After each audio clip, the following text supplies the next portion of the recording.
Good morning. This, of course, is Brian of London in my forest in Tel Aviv, and this will go out first on 3 Speak later today. Hi, Colleen. I will get back to you with that thing. Anyway, you know what? Look, I'm not a big, huge fan of what Trump is doing with pulling a few troops out of a border region between Turkey and Syria, but I'm also not like a serious booster of the Kurds.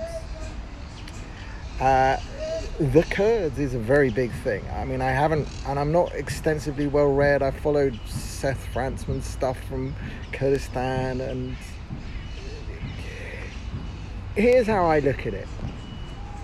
The Kurds are obviously they have a national home and an indigenous peoplehood across a vast area.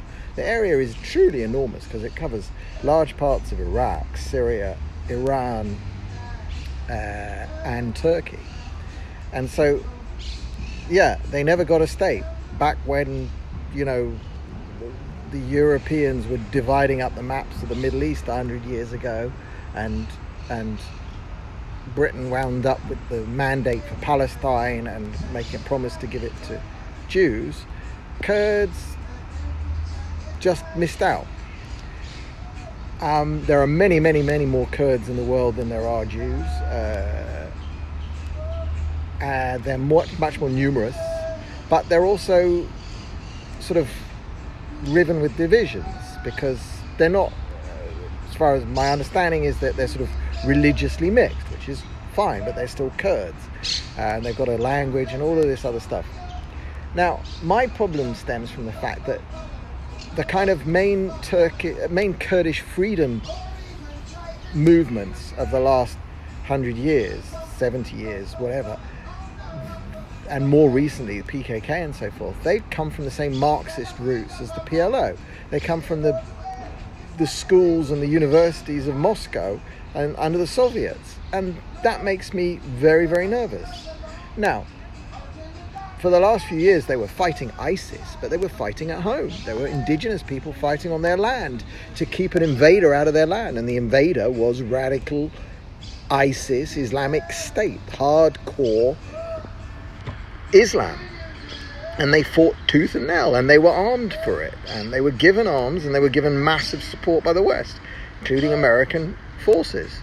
Now, if there's only 1,000 American forces stationed, and that's who Trump is pulling out, I have to ask, why are they so critical? If they're so critical, why doesn't someone else, the UN, Europe, all these other big talkers, step up and go stand there on the border, forcing Turkey not to invade? I don't like the idea of deals with Turkey, but from a sort of civilizational point of view, we've got Iran, who have been massively emboldened by the rise of ISIS. They took large parts of Syria. They've tried to station themselves in Syria. Israel keeps having to bomb potential missile launching zones in Syria. Iran's obviously been looking for this land bridge from Iran to the Mediterranean.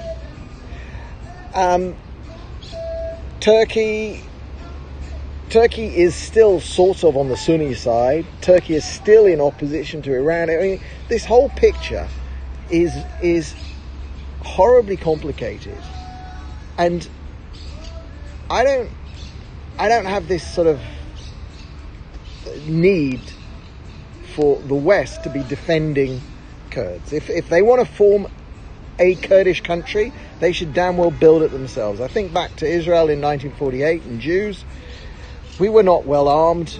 We were making bullets in a factory in Rehovot underneath, hidden by a fridge. The Americans have been supplying them with some of the best stuff for a long, long time. And they had Americans fighting and dying alongside them to keep ISIS at bay. Now, Turkey's a NATO power. That makes no sense to me. I'm terribly nervous about Erdogan and the rise of an Islamic caliphate out of Turkey. none of this makes me pleased or satisfied. But as far as I'm concerned, Israel is sitting here defending itself. We've got to have our missile defenses up full. I don't know how we counter these cruise missiles. The slow-flying drones, I think, are a bit easier. But we're in a precarious situation ourselves. If Turkey are fighting Kurds, I'm thinking Kurds never sent anybody to fight alongside us. Perhaps if America was doing a great thing by stopping Turkey from invading, it's a pity. But I understand Trump's promise to his people of ending these endless wars and pulling the troops out. I really understand that. I wouldn't want to see Israeli forces deployed overseas. Israeli forces are to defend us. American forces are to defend America.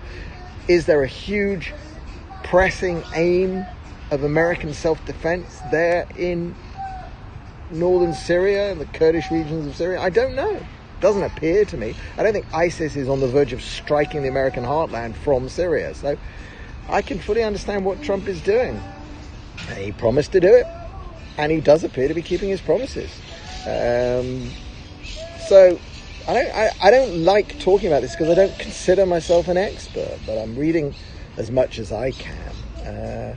I'm waiting to see what Commander Dyer, actually, optimistic con on Twitter. I'm waiting to see what she writes, because she's a former naval military intelligence person from the US. She's always very, very good at the sort of strategic, pointing out the land bridges and the movements, and so she hasn't really, as far as I know, she hasn't written a big piece on this yet.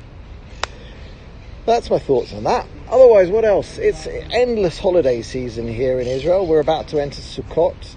Sunday night is Succoth. Today is Friday is Shabbat. Then Sunday is Erev Succoth. Succoth is the 10-day holiday when we eat our meals in booths outside. I think in Christian terms it's called the Feast of the Tabernacles. And tabernacles are these temporary structures that we all build.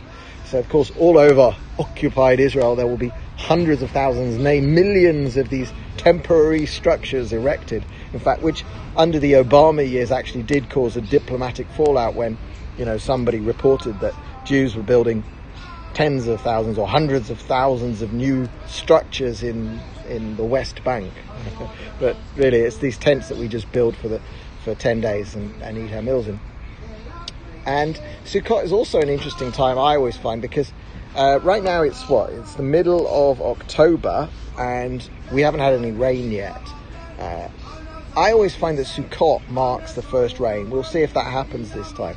It's been pretty hot the last couple of days, but it's cooling off already. The mornings are cool. So I always find, and I had to explain this in a comment on YouTube. Someone asked me, sort of, because I mentioned that it was the anniversary of Ariful's death by the Hebrew calendar, and they said, isn't that the same day every year? Well, it's the same day. It's not the same day for the Gregorian calendar. We use a different calendar for our festivals here in Israel, and that calendar is based on lunar months. Each month comes strictly with the moon, which is a 28-day cycle. But then we have a complicated system of leap days and years, in fact, and in fact a whole leap month every 7 years, to keep our calendar aligned with the seasons. And I think that the Hebrew calendar aligns with the seasons in Israel much better than the Gregorian calendar. So the start of October doesn't tell you nearly as much as a date as when Sukkot happens. I feel that the seasons in Israel, and as far as I know, no one's ever done the research. And again, so much nonsense about climate change and climate research. Here's a piece of research I'm waiting for someone to do.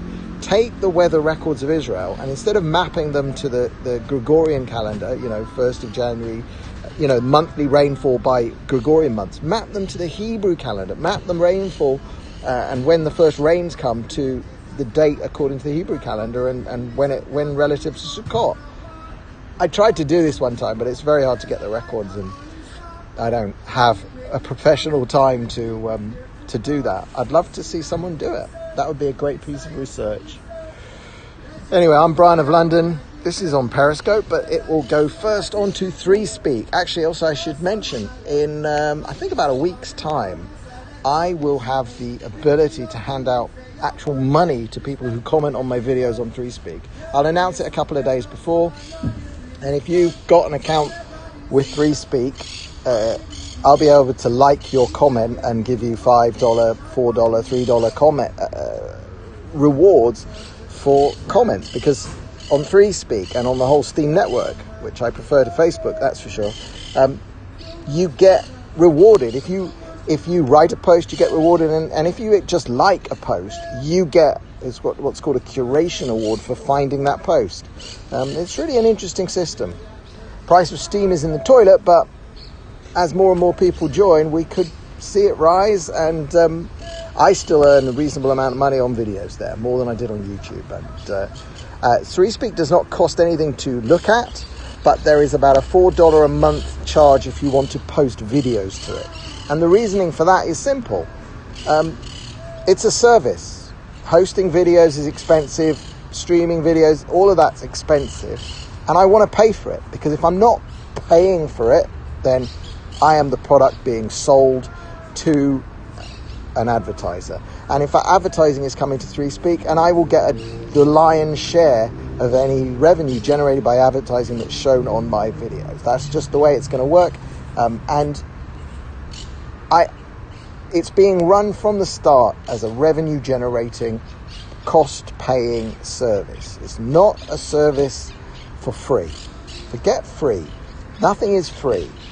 When they said to you Facebook was free forever, what that meant was they were going to take all of your data and sell it to everybody you can imagine and many you can't imagine. You are the product being sold on Facebook. Facebook is not free. Your information is the price that you're paying. And that's not what I want. So that's why I'm using 3Speak, because I'm paying $4 a month to use it. And I'm very happy to be paying money to use a service where I get back, more than I put in, and everything I do on there, I own. Anyway, this is Brian of London. It's Shabbat today, Shabbat Shalom tonight, and we're rolling straight into Succoth after that on Sunday. So Hag Sameach for everybody, and until the next time, which actually I might try an experiment of live streaming on 3Speak with my drone. We'll see if I can manage that. Thanks for tuning in, and have a great weekend, everybody. Bye-bye.